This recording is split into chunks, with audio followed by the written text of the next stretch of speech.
E ó, presta atenção, porque eu falei que tem um monte de gente bacana. Ela tá de volta. Nossa queridíssima nutricionista Pamela Miguel. Bem-vinda. A neném agora já está com 8 meses. Já, uma mocinha. Ela já está no corpo de, acho que mais magrinha do que antes de gravidar. Amamentação, né? Amamentação. E agora você está pronta para contar para a gente uma pauta que eu acho que isso aqui é serviço e informação para todas as pessoas de todas as idades, né? Isso mesmo. Bem-vinda. Fique à vontade. Carol. Estava com saudade de você. Muito bom também. tê-la aqui. A gente vai falar, olha que coisa interessante. A gente acha que só desgastes físicos, emocionais e até aquele olho gordo roubam energia. Porém, a gente não parou para pensar, e hoje é o que você vai dizer, alguns elementos também podem roubar, alguns alimentos podem roubar a nossa energia. Eu achei tão interessante isso. Isso é muito bacana, né? A gente não presta atenção realmente no dia a dia, principalmente às vezes alimentos que estão dentro de dietas, né? Que as pessoas começam a iniciar uma dieta sem orientação, alimentos que as pessoas acham que vão dar mais energia, às vezes elas dão energia num momento inicial e depois a gente acaba tendo menos energia e vira um ciclo vicioso. Então você não consegue identificar o que está tirando a sua energia, porque você acha que dá energia, mas na verdade ele está roubando. Ele está roubando, Isso. Então tem aí uma pegadinha de alguns alimentos. Que confunde muitas pessoas. Então é isso que acontece. Vamos colocar o primeiro na tela, nós vamos fazer uma sequência e você tem solução para todos esses roubadores de energia. Primeiro deles, carboidratos simples. Puxa vida, que interessante, a gente se alimenta deles para ter mais energia, que é o que você acabou de dizer. Na verdade, esses alimentos, eles atuam de duas formas, Carol. Ou eles vão fornecer muita energia logo de início, que é o carboidrato simples, né? Então, ele oferece uma quantidade de glicose alta. Inicialmente, você tem aquela elevação de energia, mas depois você tem aquela fadiga. Sabe quando você come aquela macarronada e depois dá aquela queda, aquele soninho depois da refeição? Por quê? Tem uma oferta de glicose muito grande, logo em seguida tem uma liberação grande de insulina pelo pâncreas, pela elevação da glicose no sangue, e aí a gente tem a queda da glicose muito rápida. Então a gente tem a fadiga posterior. Então é isso que acontece. A gente pode utilizar esses alimentos, às vezes, dependendo de um exercício, um atleta precisa desse pico de glicose, desse pico de energia, e depois não tem problema ter a queda. Mas isso são pessoas, né? A gente está falando aí de uma atividade física, às vezes, que necessita desse tipo de alimento. Extenuante, né? Uma atividade aí com gasto rápida, alto. de curto período e com um gasto alto e que a pessoa precisa inicialmente. Mas a maioria das pessoas come o carboidrato e depois não vai fazer uma atividade, come o carboidrato simples e depois vai ficar numa rotina normal e acaba tendo essa queda de energia. Entendi. Né? Então isso acontece muito com carboidrato, a gente tem uma mesma relação com o doce, com o açúcar. Todos os alimentos têm essa carga de carboidrato muito grande que vai levar a elevação de glicose no sangue, né? Então doce, o pão, macarrão, biscoito, tudo isso vai contribuir. Então, como que a gente pode solucionar isso? O alimento integral, né? Então, a gente substituir pela opção integral do macarrão, do pão, do biscoito, é uma opção, porque a gente não tem esse pico de glicose no sangue. A glicose vai sendo liberada de forma gradual. A gente não está falando em caloria, a gente não está falando dentro de um plano alimentar, se a pessoa tem uma restrição, não tem relação com caloria. Então, muitas pessoas falam, mas eu vejo o pão branco, ele tem menos caloria que o pão integral, mas o metabolismo dele é diferente. Então, se a gente vai pensar em manter sua energia e não dar esse pico, em te manter ali com uma energia basal adequada, a gente pensa no alimento integral. E aí já veio uma pergunta na minha cabeça que é a seguinte, envolvendo esse grupo, e eu acho que você é perfeita para nos contar, Pamela, assim. O cafezinho, por exemplo. O café, a gente pensa num café para dar um ânimo, um pique, um agitinho, né? De colocar para cima. Tá cansada, toma um cafezinho. Café. Só que aí, muita gente coloca o quê? Açúcar no café e não consegue tomar o café sem açúcar. Esse açúcar, certamente, ele entra nesse conteúdo que você comentou. Sim. Porém, a troca do açúcar por um adoçante, seja ele um adoçante daqueles, quando a gente está dizendo químico, né, feito pela indústria, ou até dos naturais, do xilitol e outros naturais. Como é que ele se comporta nesse contexto de roubar a nossa energia? Rouba ou não rouba? O açúcar rouba, com certeza, ele vai ter essa ação. E muitos adoçantes, principalmente os adoçantes artificiais, que a gente chama, né, os naturais, eles têm essa ação da insulina, eles enganam o nosso organismo. organismo. Então tem um estímulo de insulina. Então o excesso de adoçante, aí entra também numa outra questão que é o nível o nosso corpo não reconhece esse tipo de alimento. Então, qual que são os outros roubadores de energia? Os que dão muito trabalho para o sistema digestivo ou que atrapalham o metabolismo. Entendi. E aí a gente vai pegar os nutrientes que seriam utilizados para a geração de energia para suprir essa necessidade, porque eles geram inflamação, então a ação anti-inflamatória tem uma cascata aí de reações que depende de enzimas, que dependem de nutrientes, que vão ser utilizados aí nessa questão. Então o adoçante entra nisso. Entra então, nisso. rouba. Agora, se fosse um xilitol, a gente já consegue ter um controle maior. Tá. Exceto que a gente fala, eu vou tomar o café com xilitol. Eu tomo 10 xícaras de café no dia. Então a gente tem um excesso. Então tudo tem relação com o consumo excessivo. Entendi. Se eventualmente eu vou comer um pão um dia, eventualmente branco, eu vou ter essa reação, a gente fala muito em rotina. O que determina a sua saúde, a sua energia, o seu bem-estar físico é a sua rotina. As exceções não vão... então a pessoa fala, eu comi muito errado no Natal, por isso que eu ganhei muito peso. O Natal é um dia. É um dia. Né? O que vai determinar a sua saúde é a sua rotina diária. Então isso não pode estar na rotina diária. Perfeito. Viram? Então o adoçante, embora não tenha calorias, também mexe com a insulina. Isso, e também tem a questão aí da parte de reação inflamatória, oxidação. Todos então, eles que não são naturais. Exato. Né? Vamos pro próximo, então. Daqui a pouquinho, perguntinhas do público ao vivo no @VocêBonitaTV. Olha lá. No próximo, a gente tem... esse já foi, então. O açúcar. Que é o que a gente já juntou em carboidratos. Desculpa, é o sal aqui. Eu acho que a gente não trocou ali em cima. Isso, sal. Sal. Vamos lá, falar de sal. Boa. O excesso de sal. Então, o excesso de sal, o que ele promove? Uma elevação da pressão arterial, né? Então, a gente tem aí uma desidratação do corpo.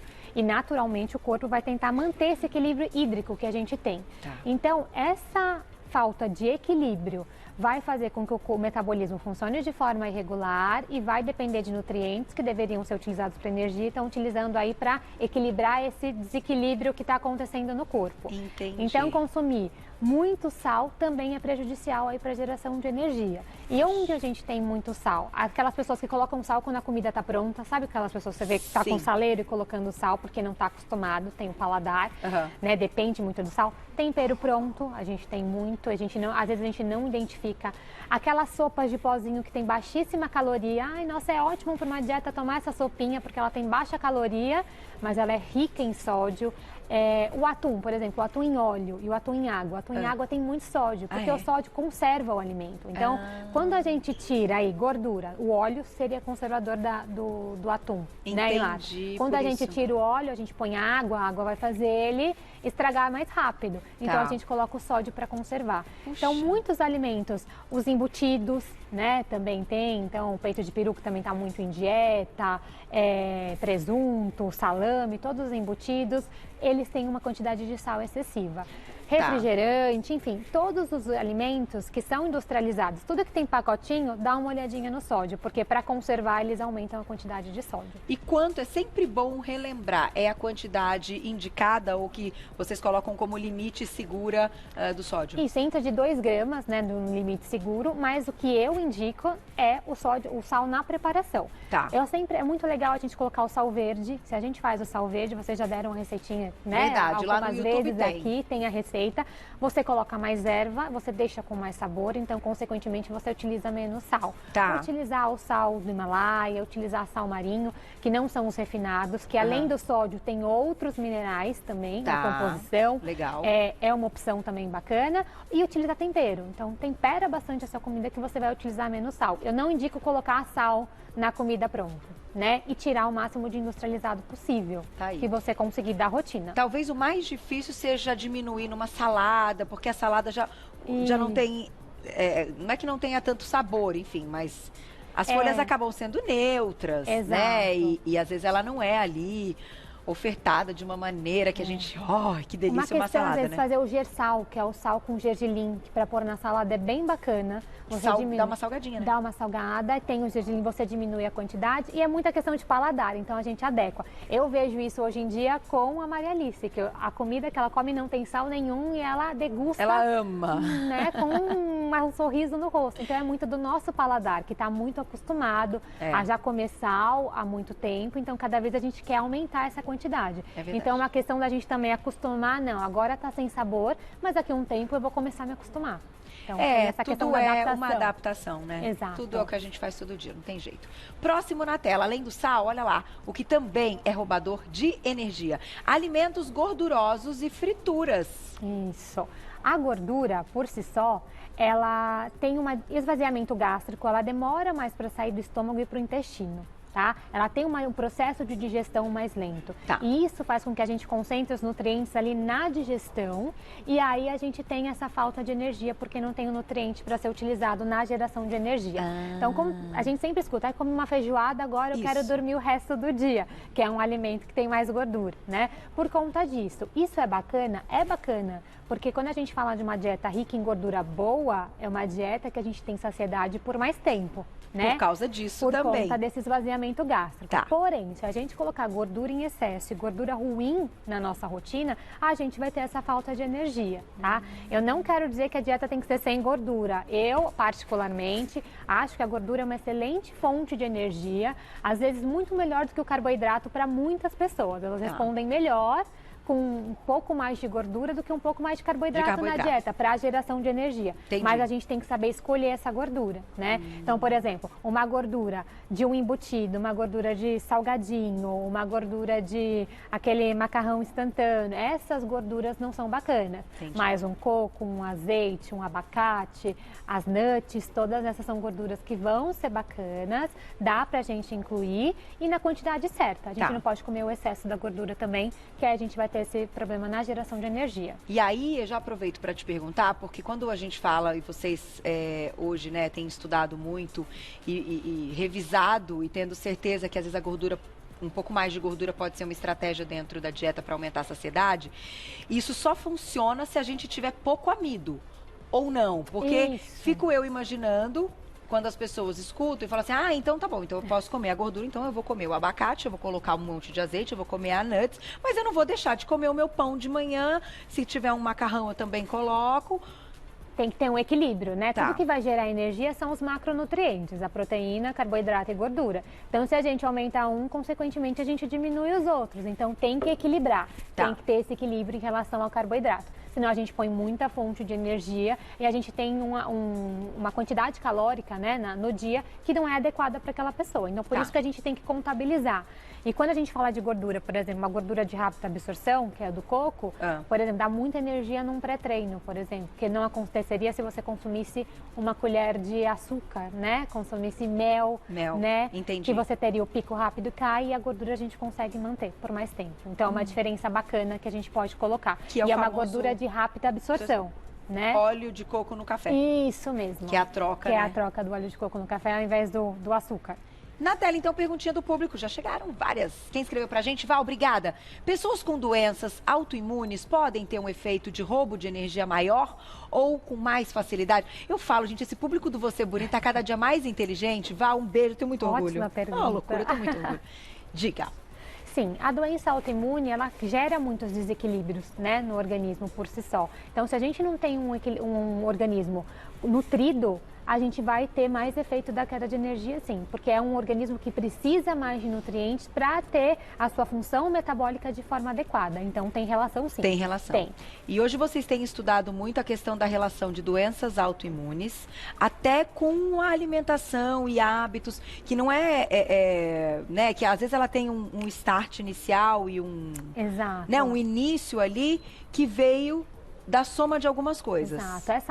A gente tem uma alimentação muito pró-inflamatória, né? Que gera esse perfil inflamatório no organismo. Então, todos os aditivos químicos, o excesso de carboidrato, às vezes o excesso do trigo, né? E a gente fala muito de alimentos que são modificados, né? Então, antes comia-se muito pão, antes tomava-se muito leite, mas a indústria não era tão forte e não atuava nesses alimentos para transformar ele em alimentos modificados para o nosso organismo não assimilar de forma correta. Então, Entendi. é esse o prejuízo, né? Então, a gente tem, a indústria contribui de forma positiva, sim, tem muitos alimentos que são bacanas que a gente pode utilizar, mas tem muitos alimentos também que são prejudiciais. Então, é nesse desequilíbrio que a gente tem que prestar atenção.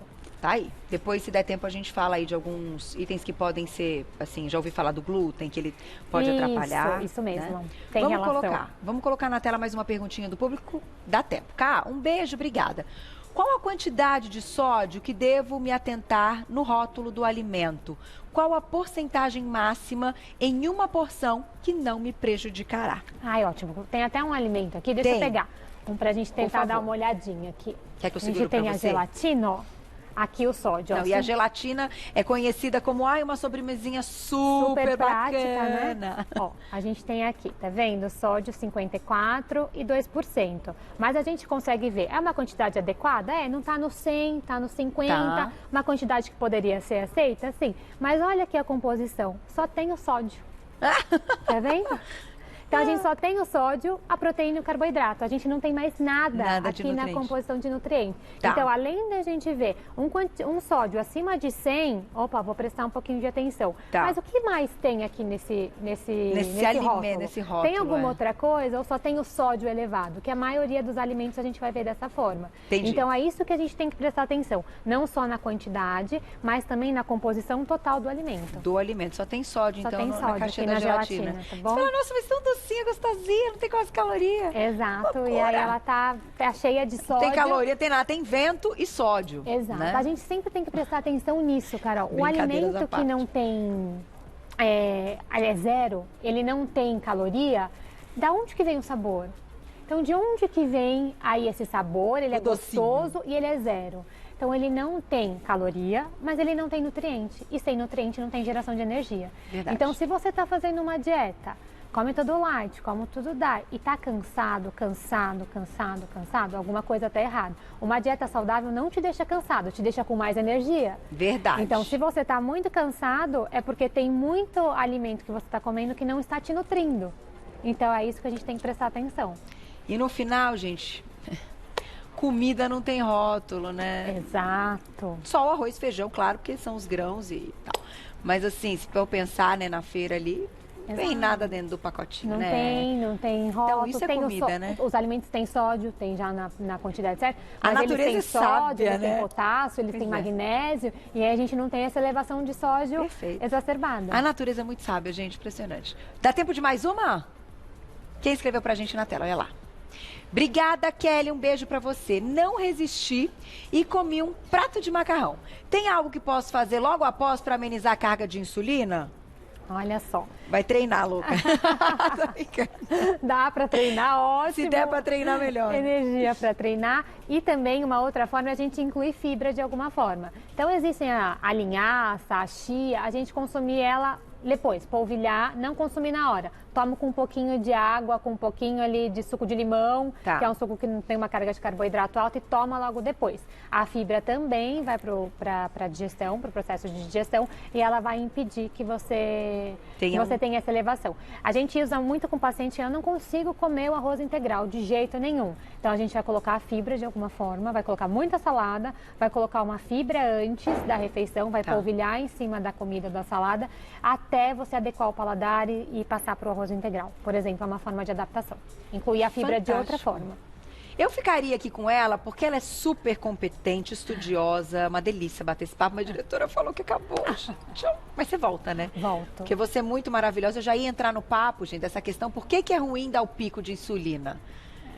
Porque estoca? Que momento que estoca? Aí a Glaucia disse que é próxima pauta, então já temos aí. Quem quer saber disso? Escreve aí nas redes sociais, minha diretora vê, coloquem ali. Queremos ver, então, por que dar pico de insulina faz tão mal. Aí depois você vem e conta toda a lista. Ótimo. Fechou? Tem assunto, muito assunto. Obrigada, viu? É sempre um prazer tê-la aqui. Pamela Miguel, nutricionista. Eu vou deixar o Instagram dela para vocês seguirem. Quem quiser mandar mensagens no @Pamela Miguel Nutricionista, esse é o profissional, @Pamela Miguel Nutricionista, tudo junto, e um telefone lá da clínica, 2638-2098, 2638-2098. Ela é realmente uma graça, eu tava com muita saudade, sua filha tá linda, parabéns. Obrigada, viu? obrigada, Beijo, Carol. mamãe do ano. Obrigada.